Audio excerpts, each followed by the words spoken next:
Hello, Mom and Dad Meet World viewers. So I wanted to get an initial review out on the DJI RS3 Mini.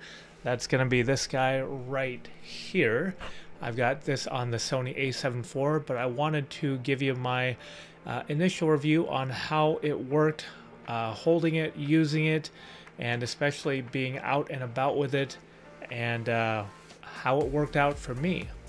But yeah, I've got a series of different clips with me setting it up and the configuration between the camera and the lens, and I just wanted to give you a little bit of my experience and to see if it would help you out, if it's something that would interest you. But I do really like the size of this thing, and you know, the thing with going out with a gimbal is the bigger the gimbal, the more eyes you draw on yourself. So I did like how small this was, because yes, you still draw eyes with you holding a camera. I think a lot less like, say, that Zhiyun Crane 2 gimbal that I would typically use. Without further ado, here we go, and I wanted to give you my initial review. Hello everyone. Before we actually move this camera here, the a7 IV, to the DJI RS3 Mini, what I want to do is point out that this particular camera, we've got a Arca Swiss mount on here, and so I put the Andy Cine ATM-S on this particular gimbal here, the Zhiyun Crane 2, so I can just pull this camera out of here. There's a round little lever type thing that is on this camera. And I've got this little mini tripod here, also adapted with the Arca Swiss mount, along with another tripod that you see right here. So I can take this right off of the gimbal, take this with the Arca Swiss mount right here, and it's got the nice grip, and put this right on here. Mount it right up. There you are. And then take it and bring it over to this guy right here, and again put it on the Arca Swiss mount. So that just goes to show you how flexible it is to have the Arca Swiss mount on this one, where we've got the DJI RS3 Mini that doesn't have it, that uses a proprietary mount, where we're not going to be able to use this particular system. But right now, well, let's unmount the Arca Swiss mount on this one and put it on the RS3 Mini.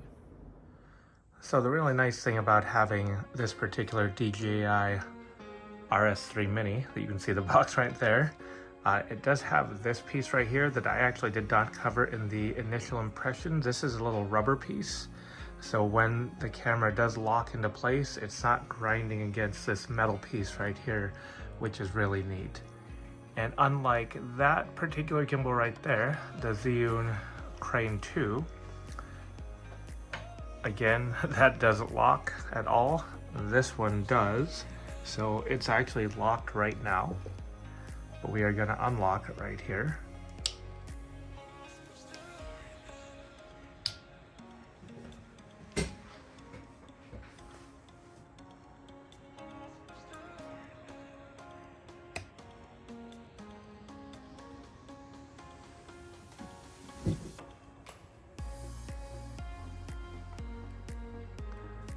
Take off the cap. That cap makes a difference, because now we are balanced. Most of the time I will have the screen in. I don't know what it is, I don't like to have the screen out, but I know you should, especially while recording in 4K 60 to prevent it from overheating. But this is mainly how I shoot, obviously with the screen, so you can actually see the LCD. And on here, so a7 IV, so I've got the lens right here, so it's a 28mm f2, and then the wide angle 21mm, so we've got a total of 467 grams. I know that somebody had messaged me about having their Tamron 20 to 40, and that's 365 grams. So this particular camera, it has balance, but I will show you that here in a bit. But it is balanced right here with the Sony a7 IV and the 28mm with the 21mm wide angle converter. And the reason why I do use that, because I do want to get the 21mm, because when you do record in 4K 60, it does have a 1.5 times crop. So it does give you the equivalent of around, what, 32mm or so, somewhere around there. So one of the things we do have with the DJI RS3 Mini is all the DJI gimbals do require an app right here, and it does have the DJI Ronin app that you have to have. So we're going to go into that right now. And what we're going to do is we're going to turn this guy on. So I've just got it balanced. And if you don't know how to balance, definitely they will tell you right here videos on how to get it balanced. Unfortunately, what I found is that videos are in, they're not in English, so, but they do a very good visual representation of how to balance. But what I want to do is run a calibration, or excuse me, a balance test, because we have already calibrated it, but calibrate it again. So we're going to go down here and we're going to go start calibration. It is a touch screen, which is really neat. And what you're seeing here is the camera is shaking a little bit.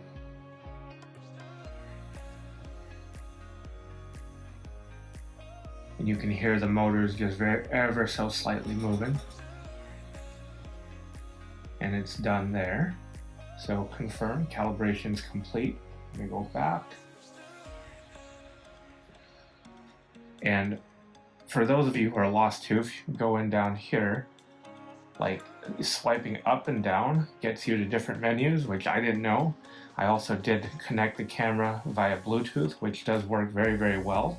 And we'll show that out in real life here in a bit. But what I want to do is go to the balance test. So to get to the balance test, you do want to hold the gimbal out like this.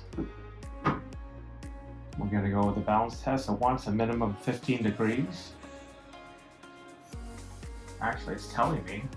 I didn't even know that right there. It's telling me what my degree is. If you can see it, we're right at about 20 degrees. I'm going to go begin test. And you can look at the camera moving.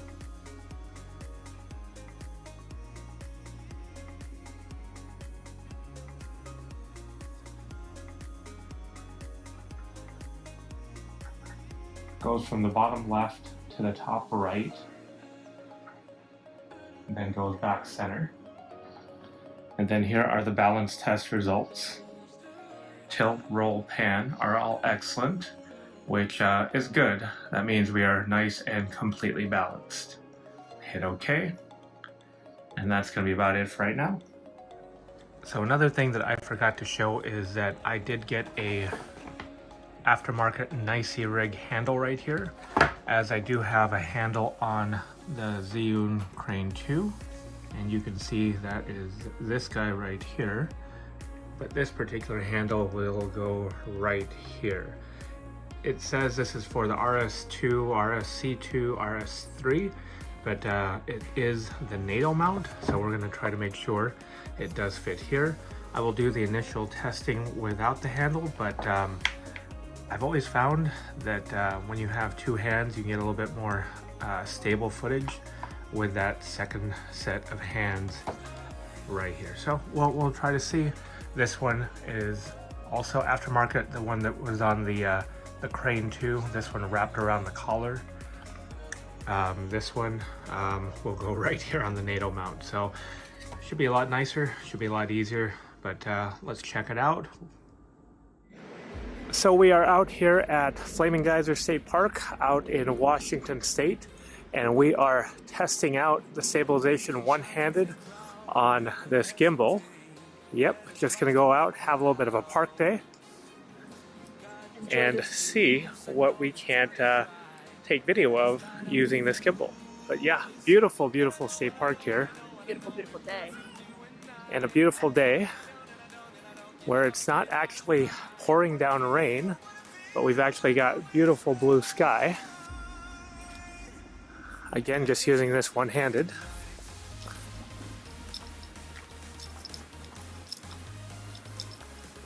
Walk down here to the river. It's running pretty high. It's the middle of January.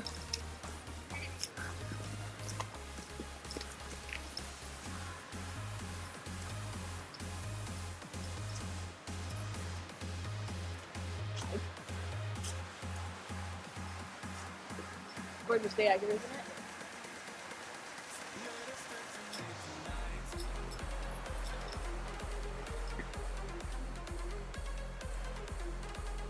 Out here looking at the river. It is running a little bit high, but we are towards mid-January.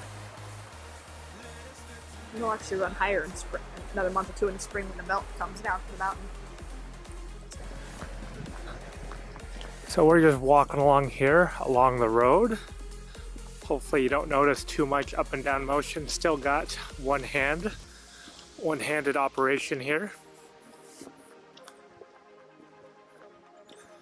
The gimbal itself does feel good. My pinky is running a little bit lower. I don't have extraordinarily big hands, but my pinky is running below the actual grip here. So maybe that could be a little bit longer. But I do absolutely love using the Bluetooth control here. So I'm not running a cable from the gimbal to the camera, which is really, really, really nice to not have to run that cable, because I always worry about bending that cable, and it is that micro USB with this particular camera. But yeah, that micro USB to the USB-C. But yeah, I do like that. Plus, this is a really lightweight gimbal, especially compared to the Zhiyun, the Crane 2. But that gimbal is made to handle, I think, almost 10 pounds. And I don't know how many pounds exactly we're running here. Whatever the weight of the Sony a7 IV, and 467 grams total between this lens configuration. Yeah, handles pretty well. And I do like, I'm gonna pause right here, I do have my clear image zoom capability.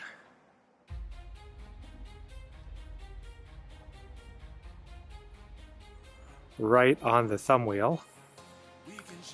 And being able to start and stop recording.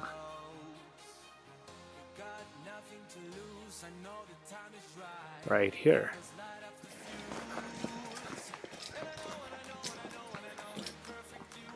Some pretty rough terrain down here. Getting down here a bit on the hiking path.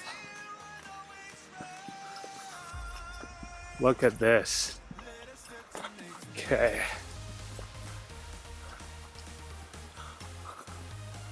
We're looking. Absolutely gorgeous. There was another photographer out there in front of us, and he mentioned that there's a bald eagle out here somewhere that we're trying to get a shot of. So we're just gonna go around this tree right here and go up this trail, and hopefully get to spot some wildlife. So right now we're still doing the one-handed jaunt here. I've got the camera low as we are trying not to fall. We really are coming on a hike with this bird.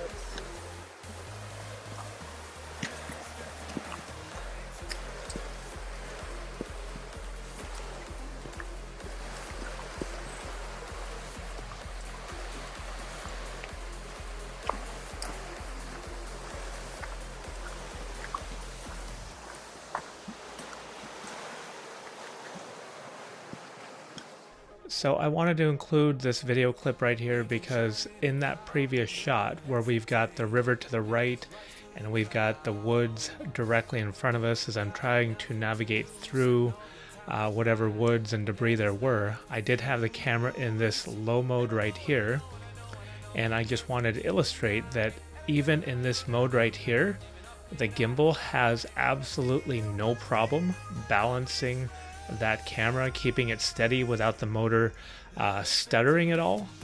And it did an absolutely phenomenal job. So I've just attached the second handle, the Nicey rig handle. The NATO handle does fit very, very well. And as we are walking here, I do have to say the handle does not give it any more stabilization as of right now, because it's so light actually.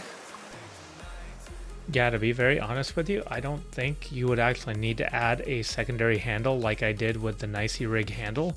It's actually very lightweight and comfortable to use as is. So right now we've got to swap batteries right here. I don't know how easy or hard it's going to be, because swap batteries off the camera, I mean. So let me lock the gimbal to make sure it's not going to go anywhere.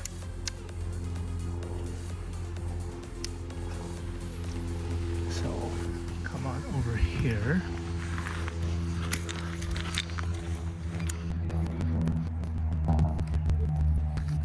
So that's where it was. I kept an eye on where this plate was to where this was.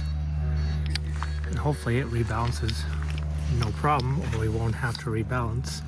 So this was right up against here. So in order to replace the battery on the camera, Dennis just flips up the bottom, pulls it out. We carry 2 or 3 spares with us, so it's easy to put a new battery in. We've been out for a couple hours walking around. He just slid that right on the plate, locked it right back in. He's gonna power it back on after he unlocks everything, and he's gonna run a balance test just to see how it does. So I did replace the battery on the camera as we were running low. I just had to make sure that wherever this position was here, so I had undone this, set this to unlock, push the button, pull the camera right off the slide plate right here, but made sure of the position right here where it was at. And now I do not need to rebalance because it is still, so this is off and it is still balanced. So I'm going to turn it back on.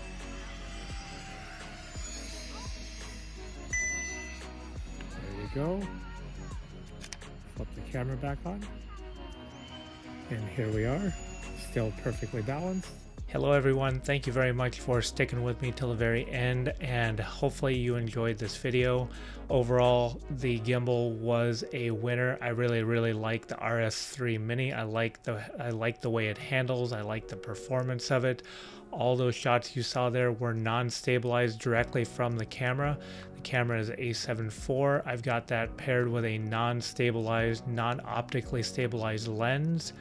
Actually, it was a pretty big lens, and I thought it did a great job of handling. The only thing I did not like about the particular gimbal is it uses a proprietary mount and not the Arca Swiss mount. I'm sure they might come out with an aftermarket Arca Swiss mount, but as of right now, there is not one. This camera will have the mount almost permanently attached there while I use this gimbal, but the gimbal is very small, it's lightweight, and overall I would definitely recommend it.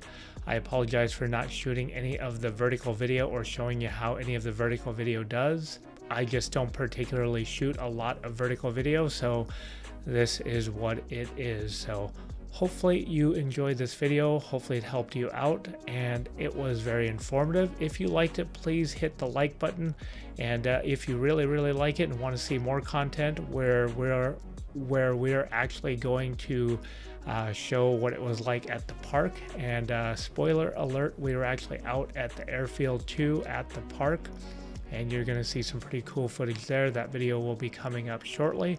But if you really did like it and like the content, please hit the subscribe button, and thank you very much for watching.